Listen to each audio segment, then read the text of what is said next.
अब बाबा साहब ने ये क्यों कहा उस समय में? बाबा साहब ने इतने इकोनॉमिस्ट होने के बाद में भी ये नहीं कहा कि आप देश के इंडस्ट्रियलिस्ट बन जाओ, आप देश की इकोनॉमिक्स में आपका योगदान जो दो। वो उस समय के बाद हमारे लोगों को बाबा साहब ने जो बताई कि आप बिजनेस में जाओ, ऐसा बाबा साहब ने उस समय में नहीं कहा, क्योंकि उस समय की वो जरूरत थी। उस समय की वो जरूरत थी कि हमारे लोग कम से कम गवर्नमेंट में जाएंगे, सर्विस में जाएंगे, समाज का प्रतिनिधित्व करेंगे और समाज को दिशा देने का काम करेंगे। अब ये हुआ कि हमारे लोग तो वहां गए लेकिन समाज को भूल गए। मेन बात क्या हो गई? समाज को भूल गए।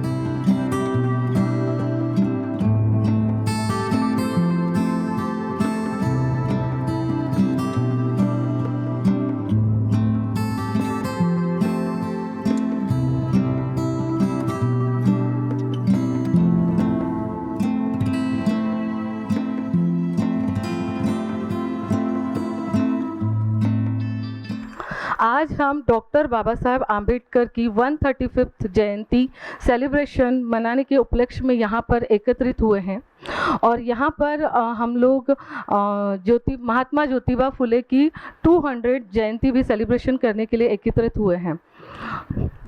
हमारे chief guest doctor Siddharth Gaikwad, deputy commissioner social welfare department से यहाँ पर उपस्थित हुए हैं। Shri Vishad Waghpanjar sir, joint director IC sub regional office ESIC Nagpur, और हमारे साथ राहुल गोंडसुने सर भी ज्वाइन हुए हैं, MPBC लिमिटेड नागपुर। उन सभी का मैं सभी से एक बार फिर से, और श्री समीर रामटेके सर हमारे प्रेसिडेंट हैं BEACI के। प्लीज़ मैं सभी से रिक्वेस्ट करूंगी कि please put your hands together for all our respected honourable. माझं एक जवळपास 11 वर्ष स्पोर्ट्स AI मध्ये काम केल्यानंतर मी माझी स्वतःची कंपनी टाकलेली आहे ते नागपूरलाच, आणि I am into sports video production as well as sports analytics. तर जे स्पोर्ट्सचे कोचेस आहेत त्यांना आपल्याकडे जे ग्रासरूट अकॅडमीज आहेत तिथे हे मिसिंग आहे, because we do not do data level analytics, आणि that is what is missing in India, especially for the grassroots level, and I am trying to introduce that. आणि त्या लेवलचं एक मी प्रोडक्टवर काम करतो आहे, and I will be very soon launching a product from that. माझ्या फर्मचं नाव आहे Paramita infotech. आम्ही mainly deal करतो कस्टमाइज सॉफ्टवेअर्स आणखी डिजिटल मार्केटिंगमध्ये. म्हणजे म्हटलं की वन स्टॉप IT सोल्युशन्सचं काम आहे माझं. I'm BTech cosmetologist and I'm running my Shweta's Glam Studio and Grooming Academy, which is family salon and grooming studio. I do skin and hair consulting, pageant grooming, and I am image consultant also. And let me tell you all that I am a national pageant winner also, Mrs. India Global 2019 Mumbai, and Miss Khoobsurat Nagpur, Mrs. India, Mrs. Maharashtra and Mrs. Pune winner also. And I am running my studio currently in a Dikshit Nagar and planning to set up one center in Sadar. So please, I am announcing here that please all of you please do come and take the services, and absolutely 50% off is offered there today. I am the founder of Vendpoint technologies private limited company. ही company आमची vending machine manufacture करते आहे आणि माझा unit Hingna MIDC U87ला आहे, आणि आमची company DPIIT recognised startup unit आहे. सोबतच या मशीनचे पेटेंट अप्लाईड आहेत आणि डिझाईन पण अप्लाय केलेलं आहे. अगदी नव्या स्वरूपाची ही मशीन आहे. एक्झिस्टिंग मॉडेलमध्ये काय की एकच डिस्पेन्सर हेड राहतो, तर यामध्ये आम्ही मल्टिपल डिस्पेन्सर हेड आणि फक्त नॉन अल्कोहोलिक बेवरेजेस या सेगमेंटला वर्क करून आम्ही या मशीन्स मॅन्युफॅक्चर करत आहोत.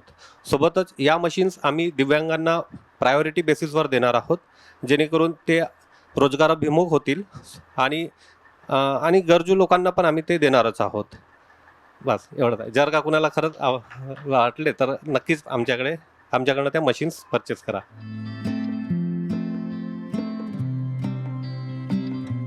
माझा सध्या बिझनेस तर सुरू व्हायचा आहे आणि सर आपल्या सगळ्यांना आपण सर्व एक आशीर्वाद म्हणून आमच्यासाठी आहात. कारण की सर एक कमी वयापासून आता जे सर बोलले आहेत की सगळे एज्युकेशन आणि जॉबबद्दल जे आहे सगळे जॉबकडे जातात, पण जॉब करूनसुद्धा बिझनेसकडे वळायचं सर आपल्याकडनं मोटिवेशन मिळतं. आणि सगळ्यात जास्त माझे जे सोबती आहेत BSCIचे, तर मी सगळ्यांना धन्यवाद बोलतो सर की आपण ही संधी दिली यासाठी. आणि पुढे आणखी चांगल्या प्रकारे परफॉर्मन्स आणि बिझनेसमध्ये एंटर होईल असं मी आपल्यांना प्रॉमिस करतो सर. मेरे फॉर्म का नाम है कलिंगा प्रॉपर्टी. बेसिकली मैं रियल एस्टेट में वर्किंग करता हूँ. साउथ हाई ग्रोथ कॉरिडोर में मैं प्रॉपर्टी सेल आउट करता हूँ. तो किसी को भी अगर हाई ग्रोथ प्रॉपर्टी में इन्वेस्टमेंट करना है, रेजिडेंशियल कमर्शियल लैंड अगर उनको चाहिए, प्लॉट चाहिए, तो मैं NMRD section RL property registered property sell out करता हूँ. साथ साथ मैंने अपना एक नया स्टार्टअप किया है पुराना प्लॉट ढूंढो.com. पुराना प्लॉट ढूंढो.com का एक जो उसके बारे में आपको बताता हूँ कि पुराना बहुत सारे जो लोग हैं 1990 1992 से लेके अभी कुछ कोरोना के समय भी बहुत सारे लोगों ने प्रॉपर्टी परचेज किए, लेकिन उनकी प्रॉपर्टी अभी कहाँ है उनको कुछ भी आइडिया नहीं. भाई मेरे पास में डॉक्यूमेंट है पड़े, उनके जो पिताजी थे या उनके ग्रैंडफादर थे वो एक्सपायर हो गए, उनके घर में प्रॉपर्टी पड़ी है, डॉक्यूमेंट पड़े हैं, लेकिन उनकी प्रॉपर्टी कहाँ है उनको कुछ भी आइडिया नहीं. तो उन लोगों को प्रॉपर्टी ढूंढ के देने का काम भी मैं कलिंगा प्रॉपर्टीज और पुराना प्लॉट.com के जरिए से कर रहा हूँ.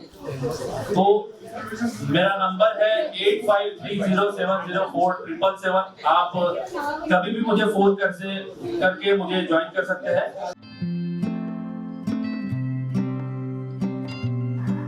सर सगळ्यात पहिले मी प्रदीप फुलझरे सरांना मी इन्व्हाइट करतो. आपण फेलिस्ट्रेट करा प्लीज.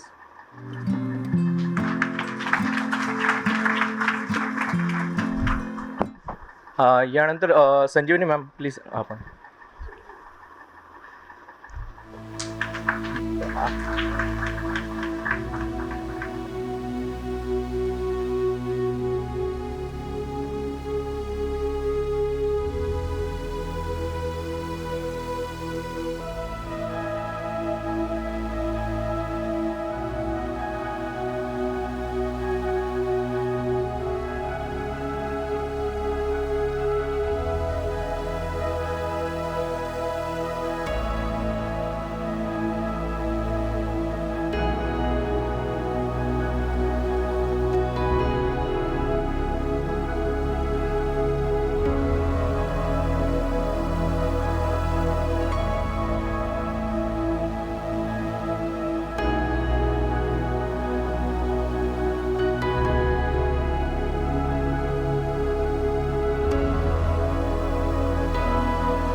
आज जे आपण इथे एकत्रित झालो आहोत त्याचा मागे उद्देश काय आहे हे आपल्याला सगळ्यात आधी कळणं खूप गरजेचं आहे.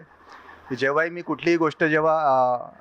जेव्हा आम्ही स्पीच देतो तेव्हा ही एक पुस्तक जे आहे जी मला खूप आवडते आणि नेहमी मी ती मेन्शन करतो आणि ती पुस्तक आहे start with y by Simon सिनॉक.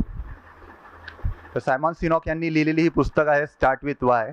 तर याचा जर सारांश जर काढला तर एक सारांश त्या पुस्तकाचा आहे की जर आपला वाय हा स्ट्रॉंग असेल तर व्हॉट आणि हाऊ हा इझी होऊन जातो. तर आपला जर वाय स्ट्रॉंग नसेल तर आपला व्हॉट आणि हाऊ हा वीक होऊन जातो.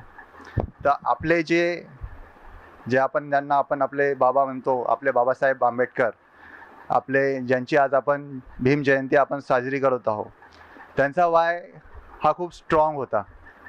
त्यांचा वाय हा खूप स्ट्रॉंग होता आणि त्यांच्या वायमध्ये आपण सगळे इन्क्लूड होतो. म्हणून आज आपण सगळे इथे बसून आहोत. आणि जर त्यांचा वाय जर हा फक्त त्यांच्यापुरता मर्यादित असता, जर त्यांनी डिसाईड केलं असतं की मी फक्त माझ्या फॅमिलीपुरता किंवा माझ्या पुरता मी कमवेल आणि माझ्या पुरता मी काम करील, तर आज आपण इथे बसलो नसतो. तर ही एक आपल्याला अपॉर्च्युनिटी भेटली आहे, जी आपल्याला बाबासाहेबांमुळे भेटलेली आहे. तर त्यांच्यासाठी एक जोरदार टाळ्या असायला पाहिजे की आपण आज इथे बसून आहोत, एवढा छान हॉलमध्ये बसून आहोत, एवढे छान कपडे घालून आहोत, एवढ्या छान लोकांसोबत आहोत. ती सगळे जी आहे, ती प्रत्येक गोष्ट जी दिलेली आहे ती बाबासाहेबांमुळे आहे. तर आज त्यांची जयंती आपण साजरी करत आहोत. त्यांच्यासोबत त्यांचे जे गुरु होते, त्यांना जे बाबासाहेब ज्यांना आपले गुरु मानायचे, ते त्यांची जयंती काल होती, महात्मा ज्योतिबा फुले. तर त्यांच्यामुळे पण आपण आज या कंडिशनमध्ये आहोत. त्यांनी आणि त्यांच्या पत्नीने सावित्रीबाई फुलेंनी या देशातली पहिली मुलींची शाळा काढली आणि आज जे आपल्या महिला एवढ्या समोर आहे ते त्यांच्यामुळे आहे. आणि वाईट वाटतं की आपले जे महिला आहेत त्यांना त्या गोष्टीचं ग्रॅटिट्यूड नाही आहे किंवा त्याच्याबद्दल त्यांना माहिती नाही आहे किंवा ते ग्रॅटिट्यूड त्यांना त्यांच्या वागण्या बोलण्यातून इतर गोष्टीतून दिसत नाही. कारण की आपण पाहतो की नवरात्रीच्या 9 दिवस आपल्याला 9 स्टेटस वेगवेगळे दिसतात, पण जेव्हा सावित्रीबाईची, महात्मा ज्योतिबा फुलेजींची जयंती राहते किंवा कुठल्या गोष्टी राहतात, तर एक साधा स्टेटस किंवा एक फेसबुकवर आपली पोस्ट त्यांना दिसत नाही. तर हे खूप एक मनाला सल करणारी गोष्ट आहे. जी काल एक आमच्या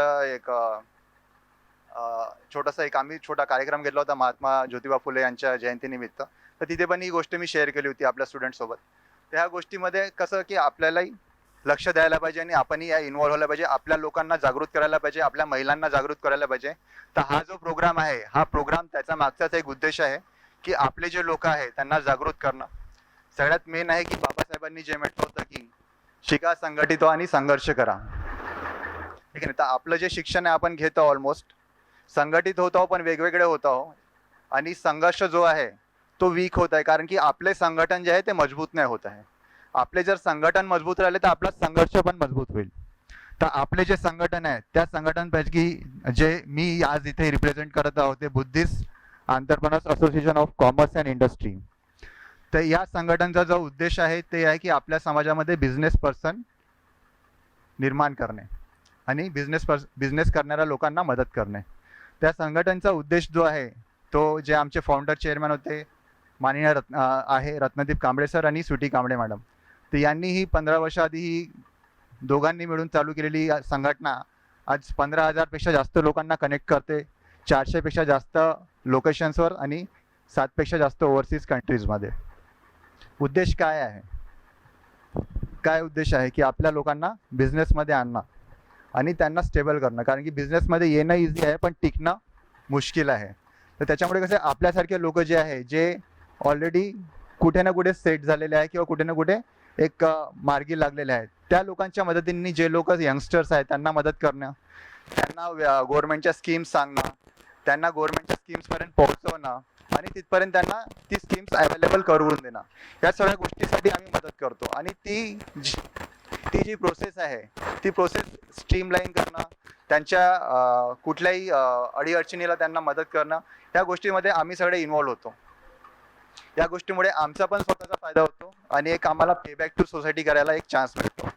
मी खूपशा संघटनामध्ये जुडलेलो आहोत, त्याच्यापैकी बानाई पण एक संघटना आहे, पण मी काम करतो Buddhist entrepreneurs association of commerce and इंडस्ट्रीमध्ये. कारण की इथे जेव्हा मी काम करतो तेव्हा एक प्रकारचे पेबॅक टू सोसायटी हा तर बेस्ट होतोच, पण सोबत मला पण माझा इथे फायदा होतो. कारण की जेव्हा मी लोकांना कनेक्ट करतो आणि लोकांना ऑर्गनायझेशनबद्दल किंवा ऑर्गनायझेशनची मार्केटिंग करतो, तर त्याच्यामध्ये माझी पण मार्केटिंग होते आणि माझा पण व्यवसाय वाढतो.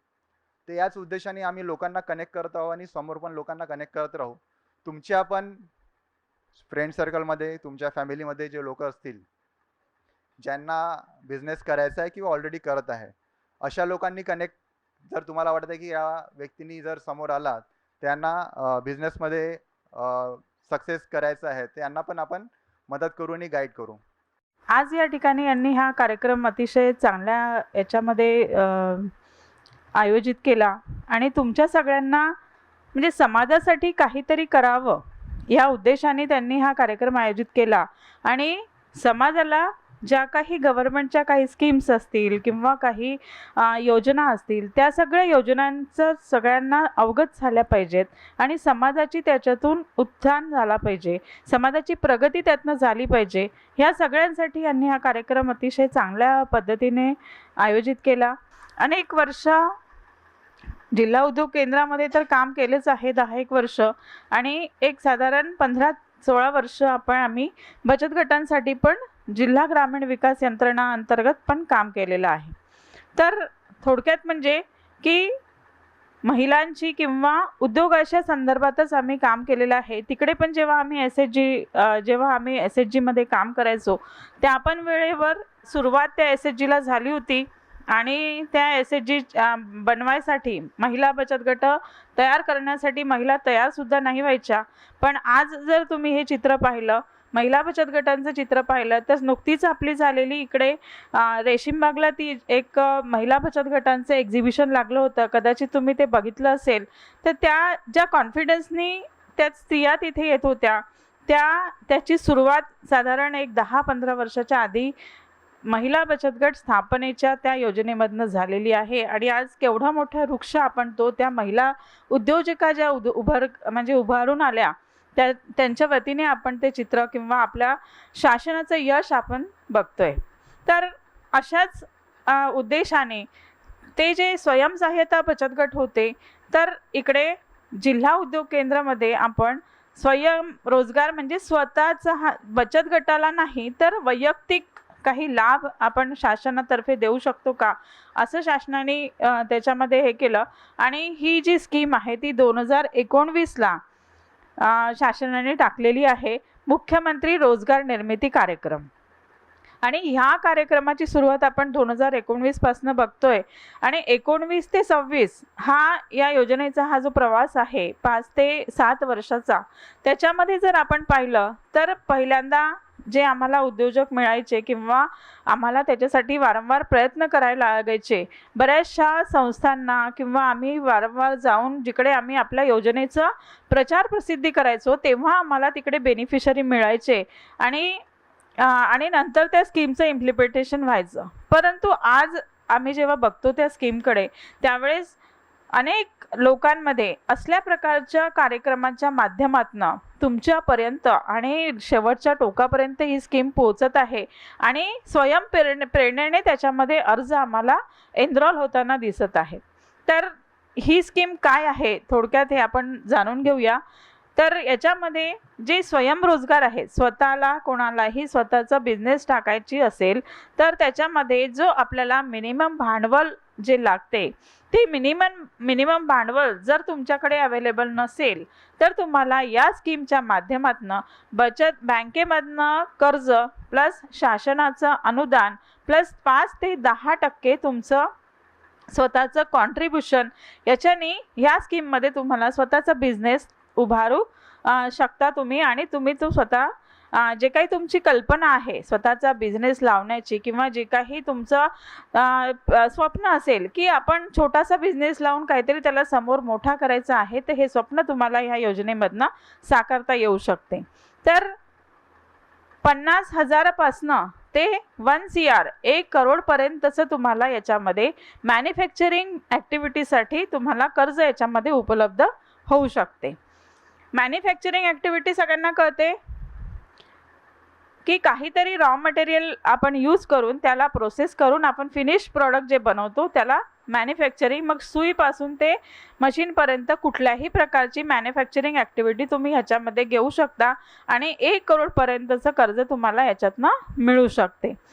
आणि सर्व्हिस प्रकारच्या ॲक्टिव्हिटीसाठी, सर्व्हिस म्हणजे काय, सगळ्या प्रकारचे आपले रिपेअरिंग ॲक्टिव्हिटीज किंवा काहीतरी गुण तुमच्यामध्ये आहे आणि त्याच्या मार्फत तुम्ही ते काहीतरी करता आहात आणि लोकांना सेवा देता आहात. समजा आपले बिझनेस म्हणजे स्पा असेल, जिम असेल, डॉक्टर्स असतील, डेंटिस्ट असतील, तर हे सगळे सर्व्हिस जे बिझनेस आहे, कॅटरिंग आहे, इव्हेंट मॅनेजमेंट आहे, तर ह्यासारख्या बिझनेससाठी याच्यामध्ये 50 लाख रुपयापर्यंतचं कर्ज तुम्हाला इकडे अवेलेबल होऊ शकते. मग आता मगाशी मी म्हटलं की तुम्हाला याच्यामध्ये कर्जासोबतच शासनाचं काहीतरी अनुदान पण मिळते. आता हे अनुदान म्हणजे काय? नुसतंच अनुदान म्हणजे अनुदान घेण्यासाठी तुम्ही याच्यामध्ये कर्ज घ्यायला तुम्ही यायला नाही पाहिजे, पण नवीन नवीन बिझनेस आहे तुमचा, कुठेतरी तुम्हाला सपोर्ट हवा असेल, कुठेतरी अप अँड डाऊन होईल, त्यावेळेस तुम्हाला ही जी शासनाचे अनुदान आहे, हे शासनाचं अनुदान तुम्हाला एक सपोर्ट म्हणून तुम्हाला तिकडे सिद्ध होऊ शकते. यासाठी शासनाने याच्यामध्ये अनुदान हे सबसिडी टाईप याच्यामध्ये टाकलेलं आहे. तर अशा प्रकारे बँकेला गेल्यानंतर बँक तुमच्याकडे येईल, तुमची जागा बघेल आणि जे काही तुमच्याशी संवाद साधायचा आहे, त्यांना काही प्रश्न विचारायचे असतील आणि ते बँकवाले डिसिजन घेतील आणि तुम्हाला कर्ज मंजूर देतील. त्याच्यानंतर तुम्हाला ज्या कर्ज मंजूर करताना त्यांना अजून तुम्हाला कोटेशन सादर करायचे आहे. कुठलीही बँक तुम्हाला मंजूर केलेलं कर्ज डायरेक्ट तुमच्या खात्यामध्ये देणार नाही किंवा देतच नाही. कुठली स्कीममध्ये जगातल्या असं नाही आहे की तुम्हाला तुमचं लोन मंजूर झालं आणि ते पूर्ण पैसे तुम्हाला तुमच्या खात्यामध्ये लोन खात्यामध्ये दिले. जे काही तुम्हाला पाहिजे आहे, मशीन पाहिजे असेल, रॉ मटेरियल पाहिजे असेल, ते ह्या सगळ्यांचं कोटेशन्स त्यांना सादर करावे लागतात आणि त्या कोटेशनच्या आधारावर तुम्हाला तिकडे ते लोन मंजूर करणार आणि त्या मशीनधारकाला पेमेंट जाणार. मग ते मशीन तुम्हाला आणता येईल आणि तुमच्या जिथे युनिट आहे तिकडे तुम्हाला इन्स्टॉल करून तुमचं युनिट चालू करता येईल. तर ह्या अशा प्रकारे सँक्शन झाल्याच्या नंतर तुम्हाला एक छोटं ट्रेनिंग आहे जे पोर्टलला अवेलेबल आहे आणि फ्री ऑफ कॉस्ट आहे. ते तुम्हाला एक 5 ते 6 दिवसाचं आणि मॅन्युफॅक्चरिंगवाल्यांना 12 दिवसाचं प्रशिक्षण तुम्हाला गव्हर्नमेंट देणार EDPचं. ते तुम्हाला कंप्लीट करायचं आहे. त्याच्याशिवाय तुम्हाला सबसिडी डिमांड म्हणजे जी केली बँकेने ती तुम्हाला रिलीज होणार नाही. बँकेने एकदा लोन दिलं की बँकेला पण काही तिथे पोर्टलला त्यांना अपडेट करावं लागतं. तर ते पण तुम्हाला लक्ष ठेवायचं आहे की तुमचं त्यांनी स्टेटमेंट भरलं की नाही भरलं, सबसिडीची डिमांड आम्हाला केली अथवा नाही केली. तर ह्या सगळ्या गोष्टी तुम्हाला त्या ट्रेनिंगमध्ये पण शिकवल्या जाणार आणि एक जनरल बिझनेस कसा चालावा EDP entrepreneurship development programme training ते तुम्हाला तिकडे त्या 6 आणि 12 दिवसांमध्ये करणार. तर अशी ही होल आउट स्कीम आहे. सबसिडी जमा झाल्यानंतर पण 3 वर्ष ती तुम्हाला तुमच्या खात्यामध्ये देणार नाहीत, ते तुमच्या नावाने बँकेत सेव्ह राहील. बँकेत सेव्ह झाल्यानंतर 3 वर्षांनी एक थर्ड पार्टी व्हेरिफिकेशन होईल आणि नंतर ती सबसिडी तुम्हाला रिलीज होऊन तुमच्या एक तर लोन खात्यात किंवा लोन खातं बंद झालं असेल मीनवाईल 3 वर्षांमध्ये तर तुम्हाला ते तिकडे सेविंग खात्यामध्ये मिळणार. तर अशी एक ही स्कीम आहे, अतिशय चांगली स्कीम आहे आणि दरवर्षी आपण याच्यामध्ये जे बेनिफिशरी आहेत आणि जे सँक्शनचं जे प्रमाण आहे ते वाढत आहे. म्हणजे समजा पहिल्या वर्षी साधारण आम्हाला 150 ते 200चं जे टार्गेट होतं ते यावर्षी आम्हाला 1900चं टार्गेट आहे. मागल्या वर्षी ते जस्ट जे गेलं 25-26 त्याच्यामध्ये 1140चं आम्हाला टार्गेट होतं. त्याच्या अगेन्स्टमध्ये आम्ही साधारण 800 ते 900 केसेस आम्ही बँकांकडनं करून घेतल्या. बऱ्याचदा म्हणजे असा तुमचा सगळ्यांचा प्रश्न असतो की बँका लवकर लोन सँक्शन करत नाही, हो ना सर? म्हणजे बऱ्याचदा बँका तुम्हाला म्हणजे आम्ही 4 केसेस पाठवतो. जर आम्हाला 1000चं टार्गेट आहे तर आम्हाला चालून म्हणजे मानावं लागतं की आम्हाला 4000 केसेस बँकेला स्पॉन्सर करावे लागतील, त्यावेळेस आमचं 1000चं टार्गेट पूर्ण होईल. असल्या प्रकारच्या ह्या ज्या स्वयंरोजगाराच्या स्कीम्स आहेत त्या वारंवार अनेक म्हणजे काय म्हणतात त्याला अनेक डिपार्टमेंट्सकडनं चालवत आहेत. तुम्हाला स्वतःचं स्किल अपग्रेडेशन करण्यासाठी सुद्धा आमच्याकडे ट्रेनिंग्स अवेलेबल आहेत, MCD अवेलेबल आहे आणि स्वतः जर स्किल म्हणजे ते छोटं मोठं स्किल घ्या आणि स्वतःचा बिझनेस तुम्ही चालू करा. त्याच्यामुळे स्वयंरोजगारावर शासनाचा अतिशय भर आहे. पाहिजे ते जे एज्युकेशनवर किंवा हाय लेवलच्या एज्युकेशनवर आपल्याला पाहिजे त्या सॅलरीची नोकरी मिळू शकत नाही आहे किंवा मिळणं कठीण झालेलं आहे. तर अशा वेळेस जर तुम्ही आज बिझनेसकडे जर वळले आणि आज जे माध्यम आपल्याला अवेलेबल आहे, जे काय म्हणतात त्याला जे फील्ड अवेलेबल आहे, ह्या सगळ्यांचा डिजिटल मार्केटिंग असल्या प्रकारचं जर आपण काही त्याचं स्किल जर वापरलं तर तुमचा बिझनेस नक्की रन होऊ शकतो. आता बिझनेस सगळेच लोक म्हणतात की बिझनेस करा. सगळे तरुणांना मॅडम तुम्ही नोकरी करता आणि आम्हाला बिझनेस करायला सांगता.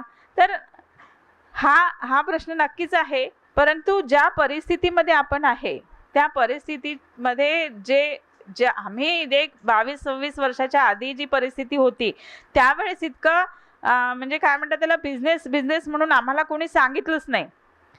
कोणी जर सांगितलं असतं तर कदाचित आम्ही त्या लाईनीमध्ये गेलो असतो किंवा असं कुठलं. आज आम्हाला ITI कॉलेजपासनं म्हणजे ITI जे 10वी झालेले मुलं जे ITI करतात तिकडे सुद्धा जाऊन आम्हाला आमच्या स्कीम सांगायच्या आहेत. म्हणजे त्यांच्या छोट्या डोक्यामध्ये सुद्धा बिझनेस हा रुजवायचा आहे. तर त्यासाठी जसं ज्या एनफोर्सनी गव्हर्नमेंट स्वयंरोजगाराकडे वळतं आहे तर तसं त्यावेळेस कदाचित झालं नसेल म्हणून आम्ही कदाचित इकडे आलो असेल किंवा डायसवर बसलेले लोक इकडे आले असतील.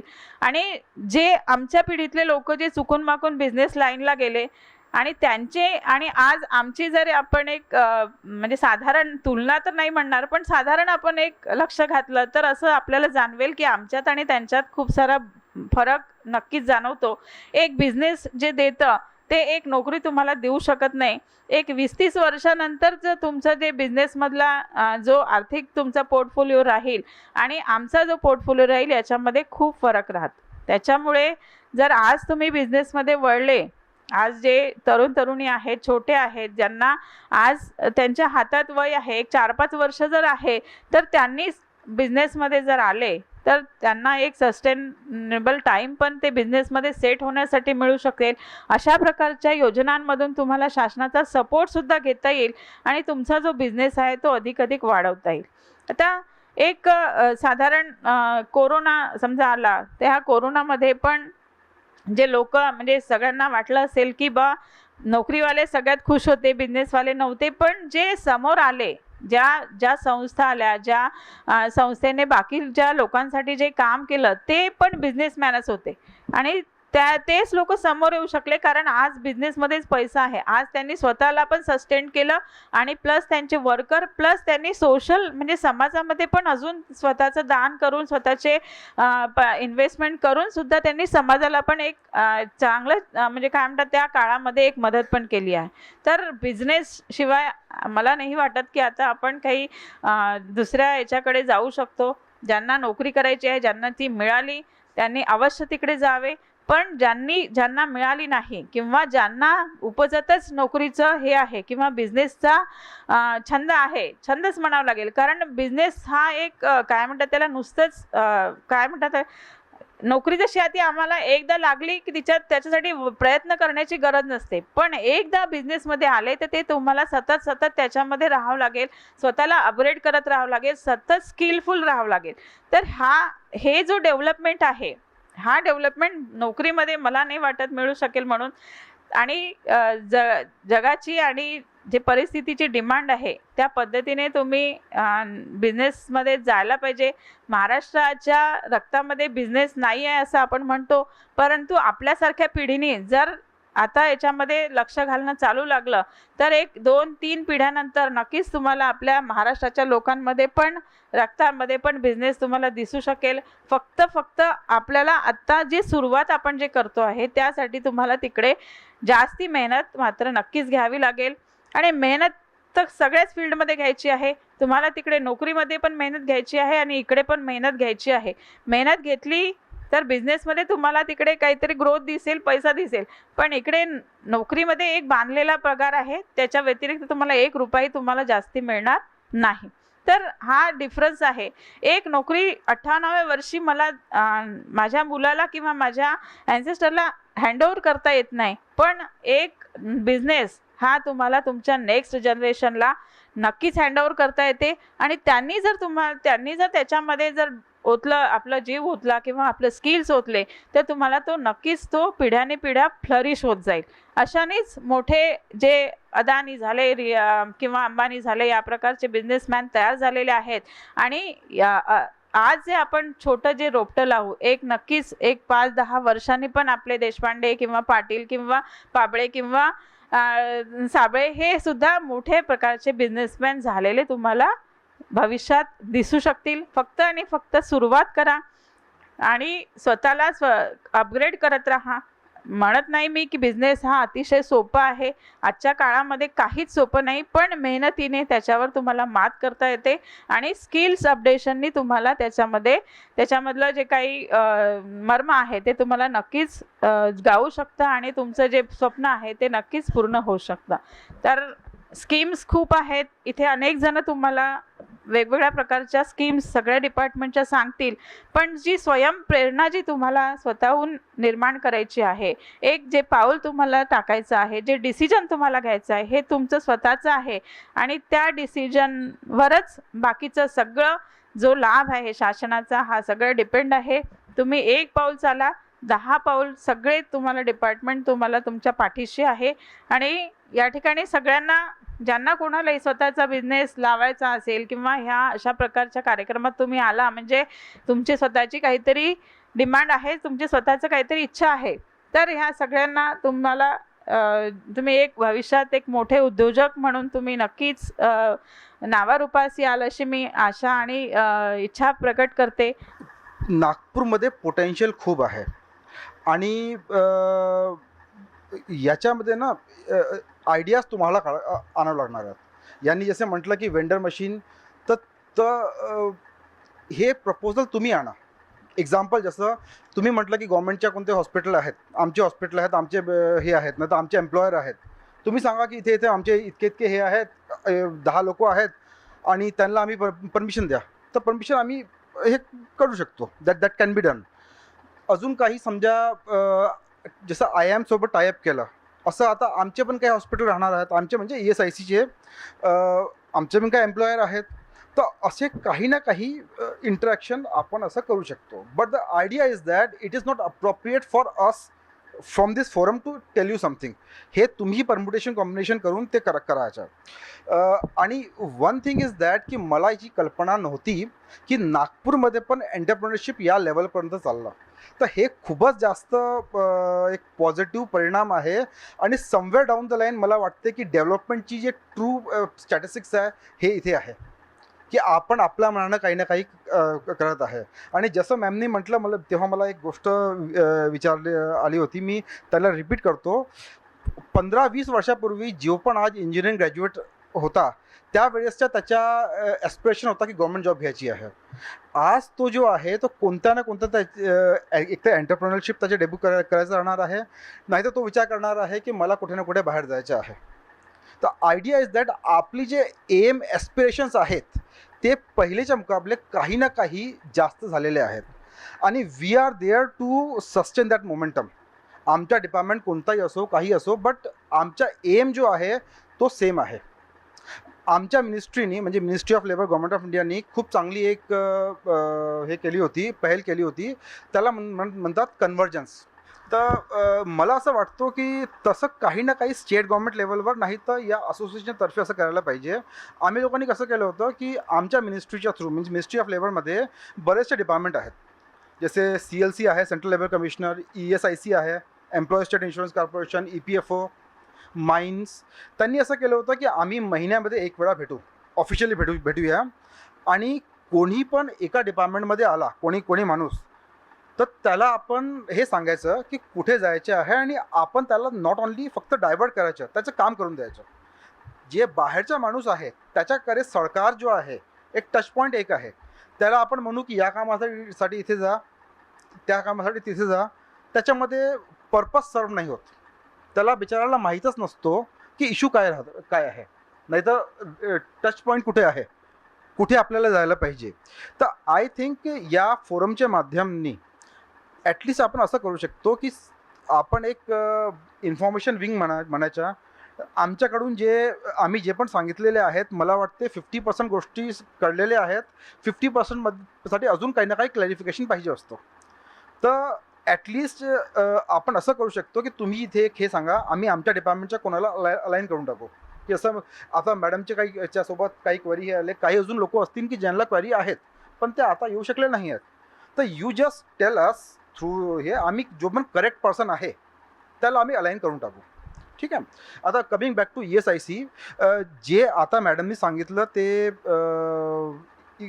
एक इनिशियलची फेज होती.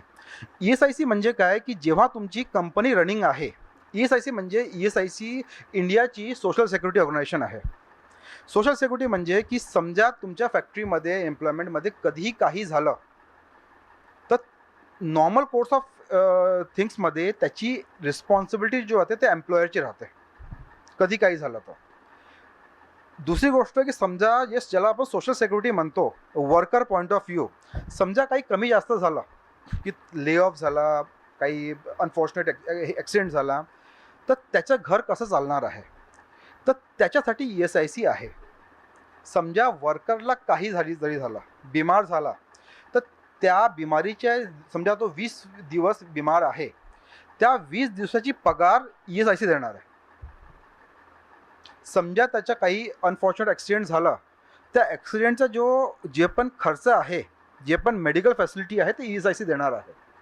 हे याचे काही ऑफकोर्स काही ना काही कायदे कानून आहेत, पण आयडिया हे आहे की इवन इफ जेव्हा तुमच्या युनिट लहान असला, हे जे अनवॉन्टेड वस्तू येतात ते काही ना काही ESIC कव्हरअप करतो. आणि या फोरमच्या माध्यमाने मी तुम्हाला एक वस्तू सांगतो, कधी काही जरी असलं, गव्हर्मेंट सिस्टममध्ये कधी होते ना, तुमच्याकडे कधी नोटीस आला, कधी काही तुम्हाला तुमच्या जो पण कर्मचारी आहे त्याला काही सुविधा नाही भेटली, तर इश्यू इज दॅट तुम्ही राईट पर्सनला अप्रोच करा, नाही तर CP ग्राम आहे, ईमेल करा.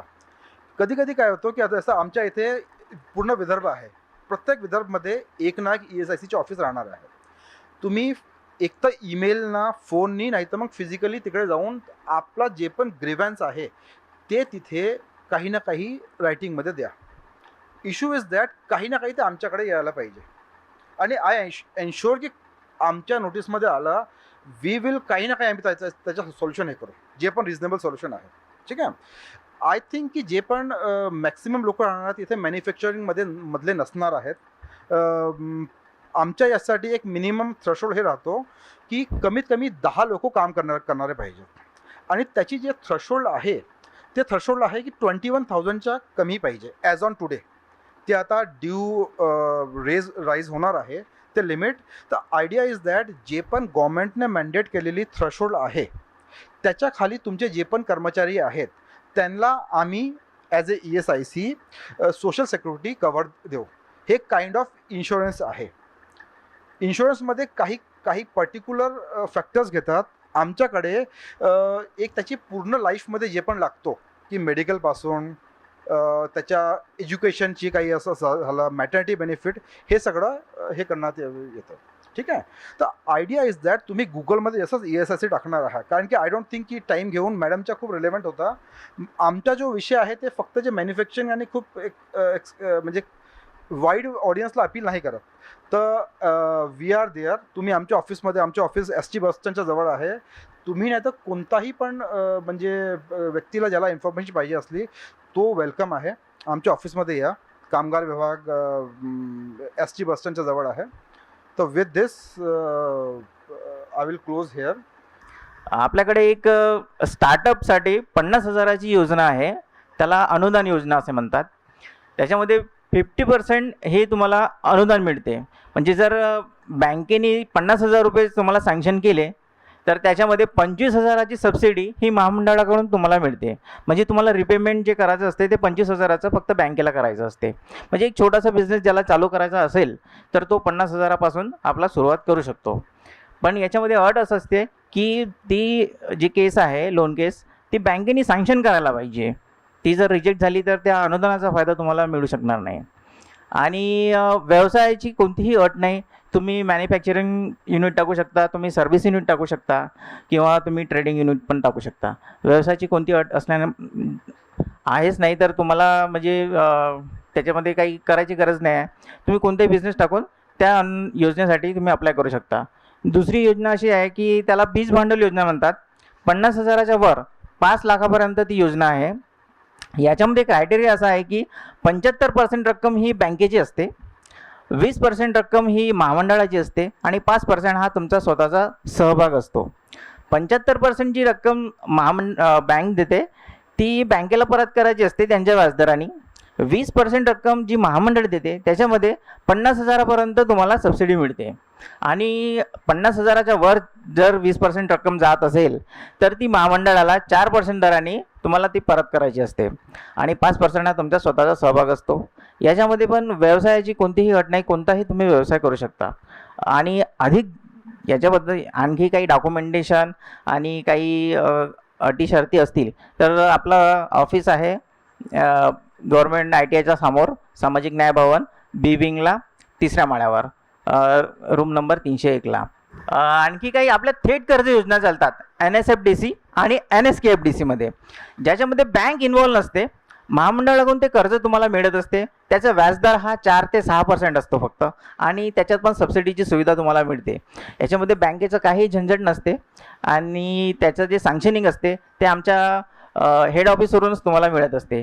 त्याचं सर्व व्हेरिफिकेशन हे महामंडळाचे लोक करतात आणि त्याचे सँक्शन पण महामंडळाचेच लोक करतात आणि डिस्बर्समेंट पण महामंडळाकडून तुमच्या खात्यातच होत असते. तर ही योजना काही कालावधीसाठी सुरू असते, पण आता सध्या ती बंद असल्यामुळे मी सांगितली नाही. सरांनी मला म्हटलं म्हणून मी तुम्हाला ते अप्रोच केली. तसं तुम्ही भेट देऊ शकता. असं 6 महिन्यांनी 1 वर्षांनी वगैरे येत राहिले ऑफिसला तर त्या योजनेचा तुम्ही नक्की फायदा घेऊ शकता. त्याचं जे आहे ते 30 लाख रुपयापर्यंत तुम्हाला त्याचं कर्ज मिळू शकते त्याच्यामध्ये, थेट कर्ज योजनेमध्ये. आणि ते स्पेशली सर मी सांगू इच्छितो की SC कॅटेगरीसाठीच आहे. महार, मेहतर, ब्रूड म्हणजे असे काही कॅटेगरीज आहेत, त्याच्यामध्येच महात्मा फुले मागासवर्ग विकास महामंडळ काम करते. अदरवाईज मांग किंवा दुसऱ्या कास्ट असल्या SCमध्ये तर त्याच्यासाठी दुसरं पण महामंडळ आहे. त्याचं आमच्या ऑफिसच्या बाजूलाच आहे ऑफिस, तिथे तुम्ही त्याची इन्क्वायरी घेऊ शकता. मैं 1-2 स्कीम बताऊंगा, लेकिन बाद में हमारे महापुरुषों के बारे में भी जानना हमें बहुत ज़रूरी है, ऐसा मुझे लगता है, जिसके लिए हमने इस प्रोग्राम का आयोजन किया है. मैडम ने एक क्लस्टर की स्कीम नहीं बताई है, जो कि हमारी स्कीम है जहाँ पे 90% तक सब्सिडी है. और इस तरह के क्लस्टर नागपुर में 2-3 जगह हुए हैं. एक हमारा क्लस्टर चंद्रज्योति चंद्रागढ़े चला रही है, जिसमें 10 CR का वो क्लस्टर बना है, गारमेंट क्लस्टर, जिसमें वो अभी रनिंग में है. उसके बाद में एक उमरेड में क्लस्टर बना था, जो पूर्णिमा मेश्राम मैडम और उनके सहयोगी चलाते थे, अगरबत्ती का क्लस्टर. एक तीसरा क्लस्टर है जो उपलवाड़ी में बना है, जिसमें वो भी कपड़ों में फैब्रिक बहुत सारी चीज़ें. मैं तो पहली बार ऐसा समझा था कि भाई पीटर इंग्लैंड, जो बाकी सारे जितने भी ब्रांडेड कंपनियों के जो कपड़े हैं वो वहाँ से आते हैं. जब मैं वो क्लस्टर में खुद जब विजिट किया तो जितने भी ब्रांडेड कंपनी के जितने भी है, US पोलो हो और बाकी कलर प्लस हो, वो सारे के सारे जो कपड़े हैं वहीं पे बनते हैं. हमारे भरनी जी भी बाहर दिख रहे हैं मुझे. तो ये सारे जो है वो क्लस्टर के माध्यम से इसका निर्माण होता है. उसके बारे में भी DIC है, जॉइंट डायरेक्टर इंडस्ट्री है, इनके माध्यम से हम लोग उस चीज़ को रन करते हैं. दूसरा हमारी भी बहुत सारी ऐसी स्कीम है कि जिसके माध्यम से जैसे कि बड़ी भी स्कीम है, जैसे कि 60-65 लाख CR की भी एक स्कीम है, जिसमें हम बहुत सारे सुदगिरनियाँ हैं, कुछ छोटे छोटे इंडस्ट्री है उसको भी देते हैं. लेकिन मैंने 2-3 चीज़ें बड़ी मार्क किया. नागपुर ज़िले में तो 2-3 इंडस्ट्री यहाँ शुरू हुई बड़ी बड़ी. एक पारस्यूनी में है जो कि लगभग 52 CR की बनी है. उसके बाद में अभी MIDC में जिसका फाइनलाइज हो चुका है डॉक्टर बाबा अम्बेडकर गिरनी है, जो कि हमारे MLA माननीय रितिन राव सब चलाते हैं. वो भी लगभग 52 CR का था. एक नरखेड़ में भी हुआ है, गौतम मागासवर्गीय सूदगिरनी करके. तो ये 2-3 चीज़ें चली है और चल रही है. लेकिन बाद में ऐसा ध्यान में आया कि जिन छोटे इंडस्ट्रीज़ को सोशल जस्टिस डिपार्टमेंट ने नागपुर में, जैसे कुछ भंडारा में भी एक गोंदिया में, नागपुर में 4-5 थे, तो उनको जो हेल्प की तो वो अभी तक शुरू नहीं हो पाई। एक अभी जो है कि हमारे ललित खोबरागड़े जी है, उनका अभी सेटअप मैक्सिमम चल रहा है, वो अंतिम पड़ाव में अभी आ चुका है।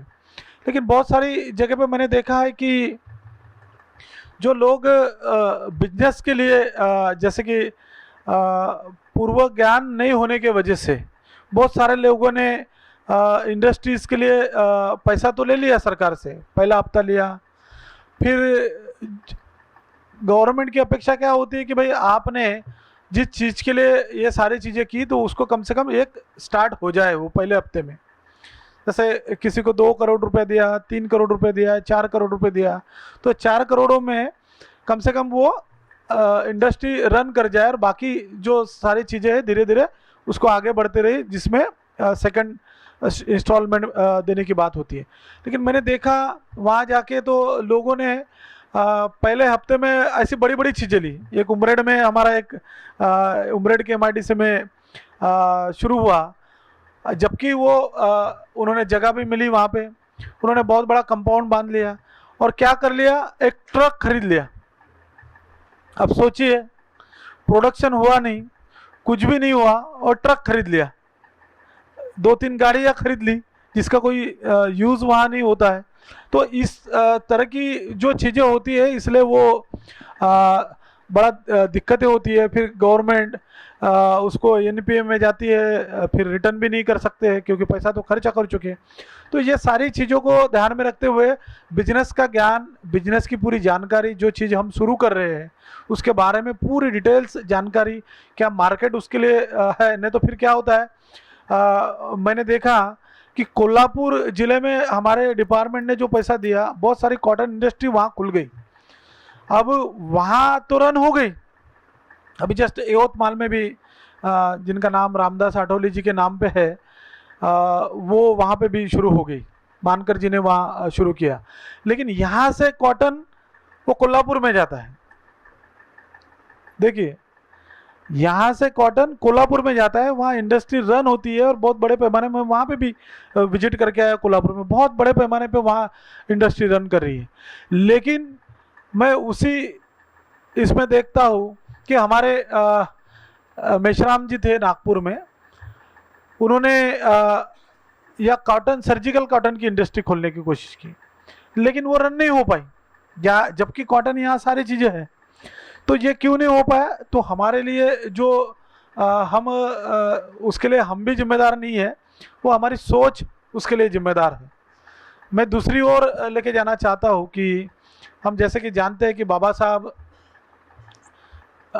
जिन्होंने हमें संविधान के माध्यम से कुछ करने का राइट्स दिया है, और जैसे कि हम फूले जी को जानते हैं कि जिन्होंने पूरा संघर्ष हमारे को एक इंसान, एक अच्छा इंसान जिसको इंसान समझा जाए, उसकी डिग्निटी के लिए, उसको समाज में कोई स्थान होना चाहिए, उसके लिए पूरा जीवन भर प्रयास किया। और सबसे पहले ये सोचा कि भाई इन समाज को डिग्निटी क्यों नहीं है। अब डिग्निटी क्यों नहीं है, तो वो कोई भी ऐसा काम कर जाता है, अब भी करते हैं हमारे लोग, बहुत सारे लोग जो है वो अभी भी नालियाँ साफ करते हैं, गटर में उतरते हैं, झाड़ू मारने का काम करते हैं, बहुत सारे काम करते हैं। तो ये डिग्निटी इसलिए नहीं मिली क्योंकि ये इस तरह के काम क्यों करते हैं, तो वो सबसे पहले वो शिक्षा के अभाव से दूर है। शिक्षा अगर उनको दी जाए तो ये कहीं ना कहीं अपने आप को डेवलप कर सकते हैं। सिर्फ लिखने पढ़ने का अधिकार नहीं है, तो शिक्षा के उस शिक्षा के माध्यम से उनके सोच में बदलाव आए, वो अच्छी चीज़ें सोचे और ज्ञान ले और अपने आप को डेवलप करें, ये उनकी सोच थी। इसलिए वो सबसे पहले महिलाओं को अधिकार दिलाने के लिए और महिलाओं को खास कर महिलाओं को शिक्षा दिलाने के लिए पूरा जीवन भर संघर्ष करते रहे। बाबा साहब ने उनको गुरु माना। देखिए, बाबा साहब ने उनको गुरु माना, जबकि बाबा साहब इतने बड़े विद्वान थे। आप तो जानते हैं बाबा साहब ने इतनी सारी 32-33 डिग्रियाँ ली, इतने सारे सब्जेक्ट का ज्ञान था, इतनी सारी भाषाओं का ज्ञान था, इतनी सारी उनको दुनिया की सारी चीज़ें थी मालूम। इकोनॉमिक्स की भी बात लिए जाए तो बाबा साहब ने दुनिया के बहुत ही रिनोट यूनिवर्सिटी से, जब कभी हमारा बुद्धिस्ट जिसको हम अभी नाम दिए है, वो कभी पढ़ने का उसको अधिकार ही नहीं था, सोच भी नहीं सकता था पढ़ना क्या होता है। उस जमाने में बाबा साहब ने कोलंबिया से एमए और पीएचडी की इकोनॉमिक्स में डिग्री ली। बाबा साहब की सबसे ज़्यादा डिग्री है, आपको पता है कि इकोनॉमिक्स में डिग्री है। उस जमाने में एमए की डिग्री और पीएचडी की डिग्री दुनिया के रिनोट यूनिवर्सिटी से बाबा साहब लेते हैं। और उसके बाद में बाबा साहब लंदन स्कूल ऑफ इकोनॉमिक्स में से क्या लेते हैं, इकोनॉमिक्स में डीएससी की डिग्री लेते हैं।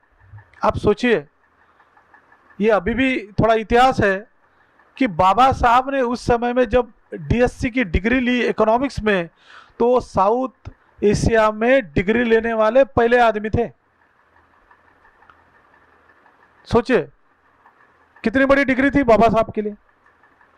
अब इतना बड़ा ज्ञान बाबा साहब को इकोनॉमिक्स का रहने के बाद में ब्रिटिशर्स के ऊपर भी उन्होंने किताबें लिखी कि ब्रिटिशों ने किस तरह से, ब्रिटिश एडमिनिस्ट्रेशन ने किस तरह से भारत में रुपयों को किधर लेके गए, रुपए की समस्या लिखी, प्रॉब्लम ऑफ रुपीस बाबा साहब ने लिखी। आरबीआई के फॉर्मेशन में बाबा साहब का हिल्टनिंग कमीशन को आप पढ़ोगे तो पता चल जाएगा कितना बड़ा योगदान बाबा साहब का रहा है। अब इतनी सारी जो चीज़ें बाबा साहब से संबंधित हम इकोनॉमिक्स से सोचते हैं, तो सोचिए बाबा साहब ने तो प्रोफेसर भी थे। मतलब बाबा साहब 18 से 20 में 2 साल जब डिग्री लेके आए तो बॉम्बे के सिडनेहम कॉलेज में इकोनॉमिक्स के प्रोफेसर भी रहे। कितना लगाव उनको वो अर्थ के बारे में जानकारी थी। अब इतना सारा रहने के बाद में जिनको हम बहुत आदर्श मानते हैं, वो समाज इस बारे में बहुत बाद में ध्यान दे पाए, जो अभी बुद्धिस्ट एंटरप्रेन्योरशिप के माध्यम से अभी धीरे धीरे चल रहा है। और बहुत सारे हमारे दूसरे भी कुछ साथी हैं जो ब्लू बर्ड्स है और बहुत सारे हैं जिनमें मैं जाते रहता हूँ। तो ये अभी सोचने लगे पिछले 5, 7, 10 साल से, उसका पहले नहीं सोचा था। तो बाबा क्यों नहीं सोचा था, तो हमारे पास में ज्ञान था, अच्छा ज्ञान था। फुले जी ने जो बताया कि आप शिक्षा लो, बाबा साहब ने उस पर अमल किया। बाबा साहब ने दुनिया की हर जो शिक्षा थी वो हासिल की। हासिल करने के बाद में उस शिक्षा का उपयोग भी उन्होंने इस समाज को सारी चीज़ों से बाहर निकालने के लिए किया। और संविधान के माध्यम से वो कानून और अधिकार बना दिया कि आप इस शिक्षा लो, कानून अधिकार है आपको, कोई भी आप प्रोफेशन कर सकते हो, कोई भी इंडस्ट्री खड़ी कर सकते हो। नहीं तो पहले तो हमें अधिकार ही नहीं था, आपको तो पढ़ने का ही अधिकार नहीं था, तो बाकी सारे अधिकार छोड़ दो। आपको तो अपने कमाई का पैसा भी रखने का अधिकार नहीं था, जो आप कमाई करके लाते थे वो भी रखने का नहीं, कुछ लिमिटेशन थी। अगर रखते हो तो आप वो गुनाह माना जाता था। अब सोचिए, ना तो आपको संपत्ति रखने का अधिकार था, ना पढ़ने का अधिकार था। तो बाबा साहब ने ये सारे अधिकार हमें कानूनन दिए और फिर हमारी थोड़ी डेवलपमेंट की शुरुआत जब भारत में संविधान लागू हुआ तब होने लग गई। और बाबा साहब ने उस समय में ये कहा था कि भाई देखो, उस समय में एक बात बाबा साहब ने कही थी कि भाई आप पांडरपेशी व्यवसाय को अडॉप्ट कर लो। पांडरपेशी यानी व्यवसाय यानी क्या, आप जो गवर्नमेंट में जॉब्स है, गवर्नमेंट में उस समय में बहुत सारे लोग मिलिट्री में थे।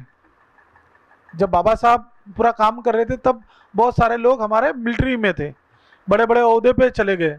और बाद में जब संविधान लागू हुआ तो बाबा साहब को लगा कि ये हमारा जो वर्ग है ये थोड़ा अभी धीरे धीरे पढ़ने लगा है, तो उन्होंने कहा है कि भाई आप नौकरी को ज्वाइन करो, नौकरी को ज्वाइन करो, मौके की जगह हासिल करो।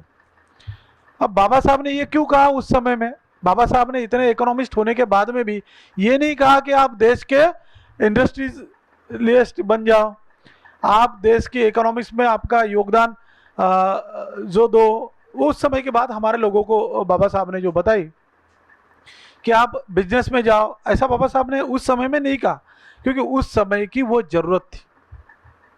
उस समय की वो ज़रूरत थी कि हमारे लोग कम से कम गवर्नमेंट में जाएंगे, सर्विस में जाएंगे, समाज का प्रतिनिधित्व करेंगे और समाज को दिशा देने का काम करेंगे। अब ये हुआ कि हमारे लोग तो वहाँ गए, लेकिन समाज को भूल गए। मेन बात क्या हो गई, समाज को भूल गए। जैसे कि मैडम आज गवर्नमेंट में है, लेकिन मैडम ने जो जानकारी दी बहुत ही इम्पोर्टेंट थी। शायद वो बहुत सारे साथियों को नहीं समझी होंगी या बहुत सारे साथियों को समझ भी गई होंगी, लेकिन एक बहुत ही बारीकी से उन्होंने जानकारी दी। उस समय में शायद इस तरह की जानकारी देने वाले लोग हमारे पास नहीं थे। गवर्नमेंट में भी जो हमारे लोग गए उन्होंने भी सोसाइटी में जाना पसंद नहीं किया। वो अपने आप में बड़े मज़े में रहने लगे, अपना घर दार, पैसा, मकान, बीवी बच्चे में सब मशगूल हो गए।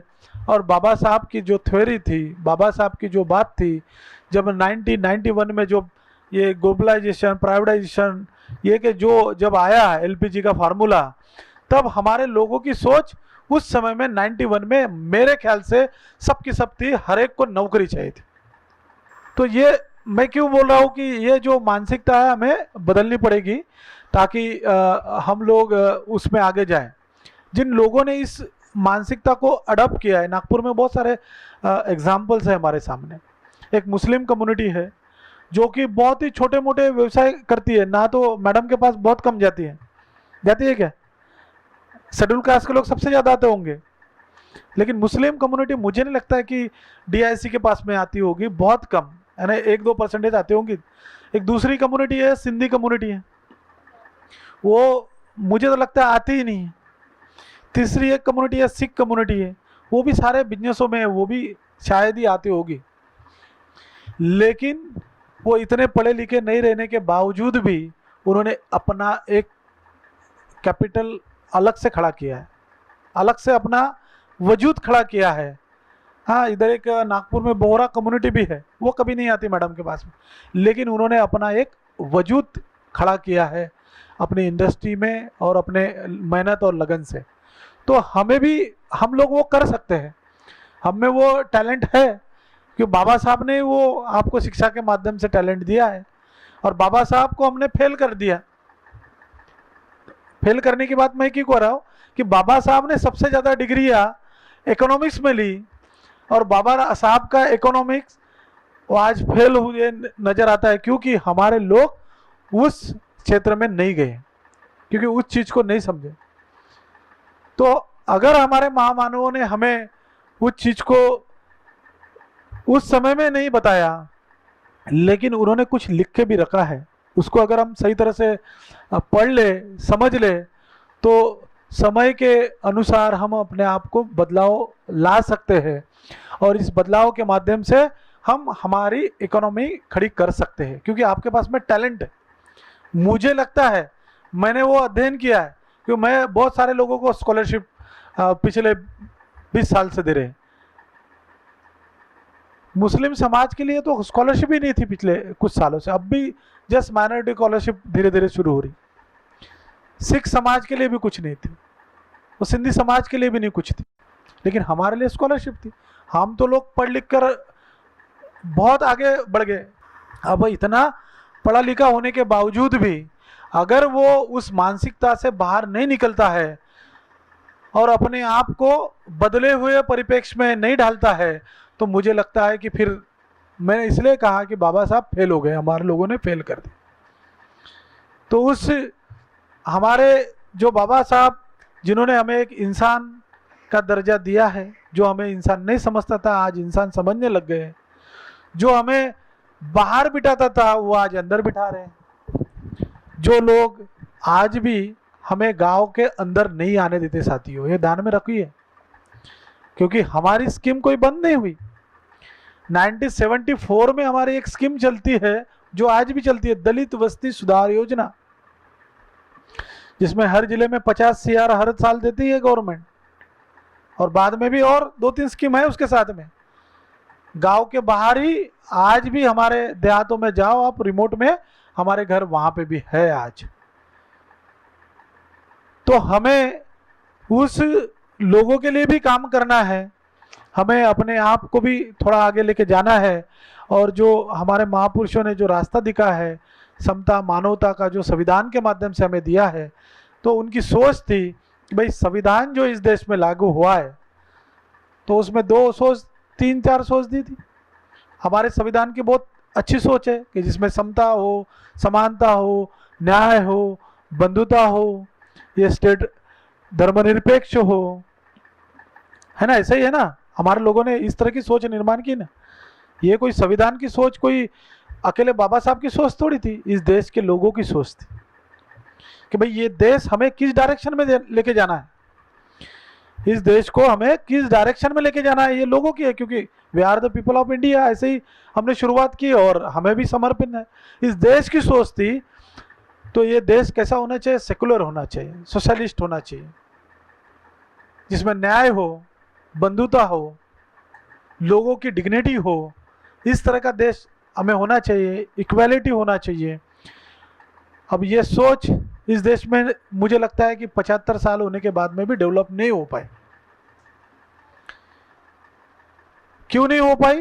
तो जो लोग वहाँ बैठे हैं वो भी हमारे देश के नागरिक हैं, हम भी इस देश के नागरिक हैं।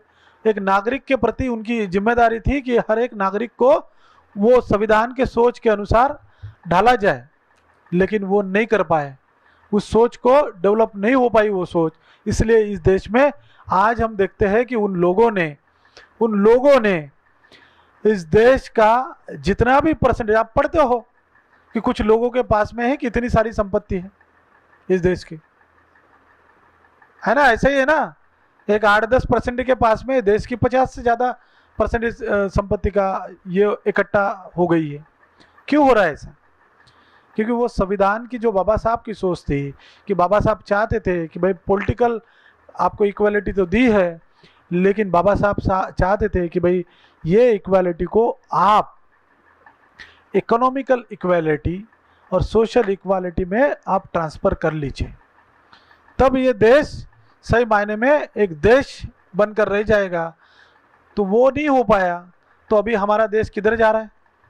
हमारा देश किधर जा रहा है कि भाई जिसके पास में पैसा है उसके पास में और पैसा आ रहा है, और पैसे की वजह से वो सत्ता में बैठ गए। ऐसे ही हो रहा ना। और वो पैसे का उपयोग वो अपनी चीज़ों को और डेवलपमेंट करने के लिए टेक्नोलॉजी को अडेप्ट कर रहे हैं, और उस टेक्नोलॉजी का उपयोग करके फिर से वो अपने आप को और बिल्डअप कर रहे हैं। क्योंकि आप देख रहे हो कि हमारा इंसान छोटा सा कोई बिजनेस करना चाहता है। कोरोना में तो लगभग 16 लाख करोड़ गवर्नमेंट ने इंडस्ट्रीज के माफ कर दिए। हमारे छोटे छोटे बेचारे शुरुआत करने वाले लोग थे तो वो कहीं तो बैठ गए। आज कोई बिजनेस करना चाहता है, देखिए छोटे छोटे मॉल खुल गए, क्या बिजनेस करेंगे? मैं कुछ दुकान वालों से बात करता हूँ तो कहता है सर मैं पहले 5 साल पहले मेरी दुकान बहुत चलती थी, लेकिन ये अभी यहाँ क्या डीमार्ट लग गया, डीमार्ट से तो सारा काम ही खत्म हो गया हमारा। कोई कहता है कि मेरी छोटी कपड़े की दुकान थी तो अभी तो ट्रेंड लग गई, इधर स्मार्ट आ गया। तो किस तरह से हम लोग आगे जाएंगे? लेकिन ये छोटी छोटी चीज़ें जो भी है आपके माध्यम से लोगों में लेके जाने की कोशिश चल रही है। उसके लिए मैं इस बुद्धिस्ट एंटरप्रेन्योरशिप ग्रुप के जो फाउंडर है हमारे मित्र रत्नदीप जी कामले और उनकी मिसेस, इन दोनों का और आप सारे टीम का मैं तहे दिल से धन्यवाद देना चाहता हूँ कि आप लोगों ने इस तरह की सोच समाज में पिछले 15 सालों से डालने की कोशिश की है, और बहुत सारे लोग इसमें उभर कर ऊपर भी आए हैं। और मुझे लगता है कि आप इसके साथ साथ में सोसाइटी में भी जाके हमारे महापुरुषों का इस तरह की जयंती के माध्यम से विचार भी प्रसारित करने का काम कर रहे हैं। इसलिए मैं आप सभी को, आपकी पूरी टीम को तहे दिल से धन्यवाद देता हूँ। एक्चुअली मेरी कंसल्टेंसी है मैन पावर प्रोवाइडिंग, साथ ही में जैसे कोई प्लेसमेंट्स होते हैं, जैसे आपकी कंपनीज है उसके लिए प्लेसमेंट चाहिए है तो उसके लिए हम प्रोवाइड करते हैं। एंड साथ ही मल्टी लेवल के बिजनेस है, जैसे आपका बिजनेस है उसको डेवलप करते हैं। एंड साथ ही हमारा मतलब अलग अलग मल्टी टास्किंग के वर्क है जो हम बाद में शुरू करते हैं। माननीय प्रमुख पाहुणे, उपस्थित सर्व मान्यवर आणि माझ्या प्रिय BE परिवारातील बंधू भगिनींनो, गुड इव्हनिंग एव्हरीवन. आजचा हा कार्यक्रम संपत असताना मनात एकच भावना आहे, ग्रॅटिट्यूड अँड इन्स्पिरेशन. आज आपण फक्त बाबासाहेब यांच्या 131st बर्थ ॲनिव्हर्सरी साजरी केली नाही, तर आपण त्यांच्या विचारांना पुन्हा एकदा जागं केलं. We bow with deep respect to doctor Babasaheb Ambedkar, ज्यांनी आपल्याला इक्वॅलिटी, एज्युकेशन आणि इकॉनॉमिक एम्पॉवरमेंटचा मार्ग दाखवला. एक छोटी गोष्ट, एकदा एका तरुणानं विचारलं, मी काय करू म्हणजे माझं आयुष्य बदलेल? त्याला उत्तर मिळालं, don't just work for your self, create something for the society. आणि मित्रांनो, आंतरप्रिनरशिप हाच तो मार्ग आहे जो आपल्याला स्वतःसोबत समाजालाही उभं करण्याची ताकद देतो. मनापासून आभार. I would like to sincerely thank our esteem chief guest doctor Siddharth Gaikwad sir, Shri Vishad Wakpanjar sir, Shrimati Vaishali Pable madam, Shri Rahul Gondsundare sir. आणि आपल्या गायडन्समुळे अनेक एंटरप्रेन्योर्सला आज नवी दिशा मिळाली आहे. Your presence truly added immense value to this event. विशेष आभार our founding chairman honourable Ratnadeep Kamble sir, Sweety Kamble ma'am आणि BECIचे सर्व core team members as well as programme coordinators, ज्यांच्या अथक परिश्रमामुळे हा कार्यक्रम यशस्वी झाला. स्पॉन्सर्सना विशेष धन्यवाद. आजच्या कार्यक्रमाला साथ देणाऱ्या आपल्या सर्व स्पॉन्सर्सचे मनपूर्वक आभार. Utronics technologies private limited, Inspire technologies private limited, digital heart automations private limited, Mahindro Fabritech co, Paramita Infotech, Womanova the store, Velvet Valley, Nabam tech private limited, Agresan auto goes private limited, Unna motif, Suruchi modular kitchen, Shweta's glams studio and grooming academy, Shobha spices, Patil electrical and engineers, Kalinga properties and Kranti Jyoti महिला बचत गट. Your support is what makes initiatives like this possible. Thank you for believing in this mission. शेवटचा संदेश. As we leave today, don't just take memories, take a thought, take a decision. मी व्यवसाय करणार, मी रोजगार निर्माण करणार, I will contribute to nation building आणि बाबासाहेबांचं स्वप्न पूर्ण करणार. हीच त्यांना खरी आदरांजली असेल. आपल्या सर्वांचे पुन्हा एकदा मनपूर्वक आभार.